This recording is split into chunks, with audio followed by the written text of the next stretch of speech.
जगद्गुरु रामभद्राचार्य के जीवन से जुड़ी महत्वपूर्ण घटनाएं। जगद्गुरु रामभद्राचार्य का जीवन अद्वितीय उपलब्धियों, संघर्षों और प्रेरणादायक घटनाओं से भरा हुआ है। उनकी दृष्टिहीनता के बावजूद उन्होंने अपनी विलक्षण बुद्धि, असीम समर्पण और दृढ़ इच्छा शक्ति से समाज में एक महत्वपूर्ण स्थान प्राप्त किया। यहाँ उनके जीवन से जुड़ी कुछ महत्वपूर्ण घटनाओं का उल्लेख किया गया है। 1. जन्म और दृष्टिहीनता, प्रारंभिक संघर्ष 1950। जगद्गुरु रामभद्राचार्य का जन्म 14 जनवरी 1950 को उत्तर प्रदेश के जौनपुर जिले में हुआ था। जन्म के शुरुआती महीनों में ही एक संक्रमण के कारण वे पूरी तरह से दृष्टिहीन हो गए। दृष्टिहीनता के कारण उन्हें समाज में कई चुनौतियों का सामना करना पड़ा, लेकिन उन्होंने इसे अपनी कमजोरी नहीं बनने दिया। इस शुरुआती संघर्ष ने उनके जीवन में आत्मबल और आत्मविश्वास का निर्माण किया, जिससे वे आगे चलकर एक महान व्यक्तित्व बने। 2. रामचरितमानस का कंठस्थ करना, विलक्षण स्मरण शक्ति 1961। रामभद्राचार्य की स्मरण शक्ति बचपन से ही अद्वितीय थी। केवल 11 वर्ष की आयु में उन्होंने रामचरितमानस को पूर्ण रूप से कंठस्थ कर लिया था। यह उनके जीवन की एक महत्वपूर्ण घटना थी, जिसने उनके आध्यात्मिक और धार्मिक जीवन की दिशा को निर्धारित किया।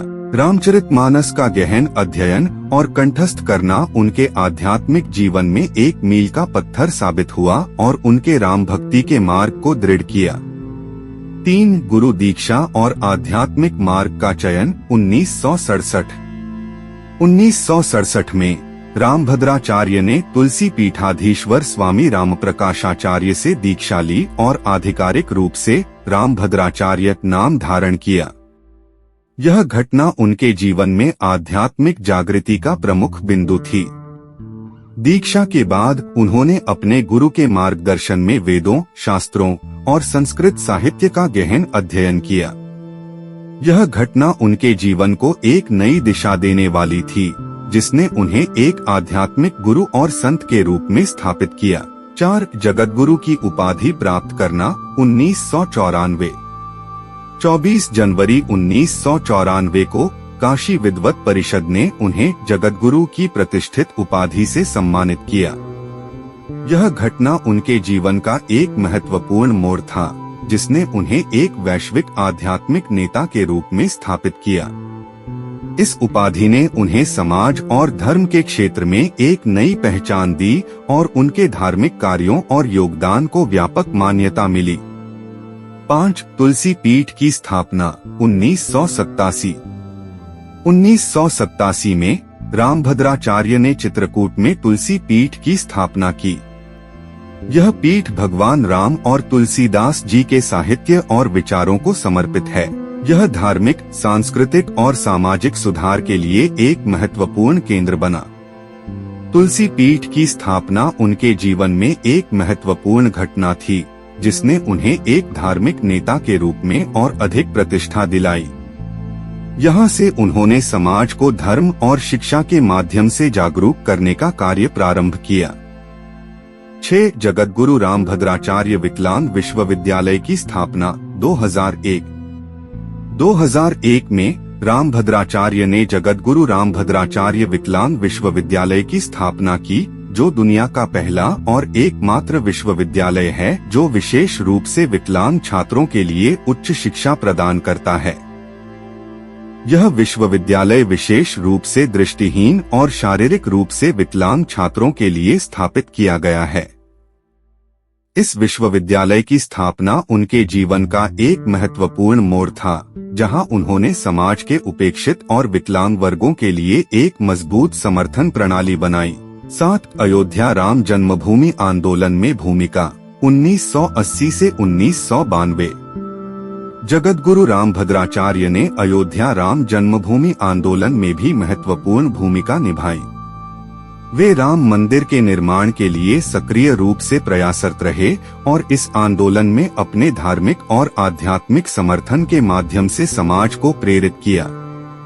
उनका मानना था कि भगवान राम के आदर्शों को स्थापित करने के लिए मंदिर का निर्माण आवश्यक है। यह घटना उनके धार्मिक जीवन का एक महत्वपूर्ण हिस्सा रही, जिसने उन्हें राम भक्तों के बीच और भी अधिक लोकप्रिय बना दिया। 8. रामचरितमानस पर मौलिक व्याख्या 2000। जगतगुरु रामभद्राचार्य ने रामचरितमानस पर अपनी मौलिक व्याख्या प्रस्तुत की, जो राम भक्ति और रामायण के अध्ययन में एक महत्वपूर्ण योगदान मानी जाती है। उनकी इस व्याख्या को देश विदेश के विद्वानों और भक्तों द्वारा सराहा गया। उनकी गहन दृष्टि और अद्वितीय व्याख्या ने रामचरितमानस को एक नई दृष्टि से देखने का अवसर प्रदान किया। यह घटना उनके साहित्यिक और धार्मिक योगदान में एक मील का पत्थर मानी जाती है। 9. साहित्यिक और धार्मिक योगदान। रामभद्राचार्य ने अनेक ग्रंथों की रचना की, जिनमें से कुछ प्रमुख हैं। राम काव्य, भगवान राम के जीवन और आदर्शों पर आधारित यह महाकाव्य उनकी साहित्यिक कृतियों में से एक है। गीत गोविंद। जगतगुरु रामभद्राचार्य ने जयदेव के गीत गोविंद पर टीका लिखी, जो भक्ति साहित्य का एक महत्वपूर्ण हिस्सा है। अध्यात्म रामायण। रामभद्राचार्य ने तुलसीदास द्वारा रचित रामायण पर टीका लिखी और उसके मर्म को समाज के सामने रखा। उनकी रचनाएं न केवल धार्मिक दृष्टिकोण से महत्वपूर्ण हैं, बल्कि साहित्यिक दृष्टिकोण से भी उन्हें उच्च सम्मान प्राप्त हुआ है। 10. राष्ट्रीय और अंतर्राष्ट्रीय सम्मान। जगतगुरु रामभद्राचार्य को उनके धार्मिक, साहित्यिक और सामाजिक कार्यों के लिए कई राष्ट्रीय और अंतर्राष्ट्रीय पुरस्कारों से सम्मानित किया गया है। उन्हें भारत सरकार द्वारा पद्म विभूषण से सम्मानित किया गया, जो उनके जीवन की एक महत्वपूर्ण उपलब्धि है। इसके अलावा उन्हें विभिन्न विश्वविद्यालयों द्वारा मानद उपाधियां भी प्रदान की गईं, जो उनके योगदान को व्यापक मान्यता दिलाती हैं। 11. समाज सेवा और दृष्टिहीनता के प्रति जागरूकता। जगतगुरु रामभद्राचार्य ने दृष्टिहीनता के प्रति समाज में जागरूकता फैलाने के लिए कई महत्वपूर्ण कार्य किए। उन्होंने दृष्टिहीन व्यक्तियों के लिए शिक्षा, स्वास्थ्य और रोजगार के अवसरों की दिशा में कार्य किया। उनके सेवा कार्यों ने दृष्टिहीनता को कमजोरी नहीं, बल्कि एक शक्ति के रूप में देखने का मार्ग दिखाया। 12. धार्मिक पर्यटन और राम कथा प्रवचन। रामभद्राचार्य ने भारत के विभिन्न धार्मिक स्थलों पर राम कथा प्रवचन का आयोजन किया। उनके प्रवचन में भगवान राम के आदर्शों और जीवन मूल्यों की गहन व्याख्या होती है, जो श्रोताओं को जीवन में धर्म और नैतिकता के प्रति जागरूक करती है। उनके राम कथा प्रवचन समाज में धार्मिक और सांस्कृतिक जागरूकता फैलाने का महत्वपूर्ण माध्यम बने हैं। जगतगुरु रामभद्राचार्य का जीवन संघर्ष, साधना और समाज सेवा का एक अनूठा उदाहरण है। दृष्टिहीन होते हुए भी उन्होंने समाज को नई दिशा दी और शिक्षा, धर्म और समाज सेवा के क्षेत्रों में अपार योगदान दिया। उनके जीवन से जुड़ी ये घटनाएं हमें यह सिखाती हैं कि आत्मबल और समर्पण के साथ किसी भी बाधा को पार किया जा सकता है और समाज के लिए उत्कृष्ट कार्य किए जा सकते हैं।